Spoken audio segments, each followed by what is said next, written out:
ఇదిగోండి stepney tyre వచ్చేసి ఒక 70% ఉంటుందండి. లోపల రస్టింగ్ అనేది లేదు చూడండి వెహికల్కి.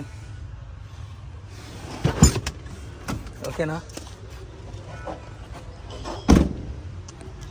బంపర్లు ఫ్రంట్ 2 బంపర్లు పెయింటింగ్ అయినాయండి, అవి కామన్ టచ్అప్లు. మిగతాదంతా ఒరిజినల్ వెహికల్ అండి.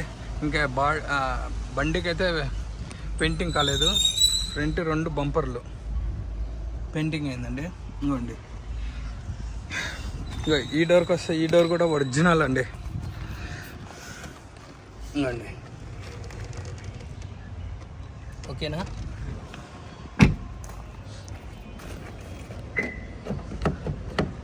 Driver seat, co driver seat, sensor buttons 2 వస్తాయండి. ఇదిగోండి ఇది కూడా ఒరిజినల్ చూడండి. ఏ డోర్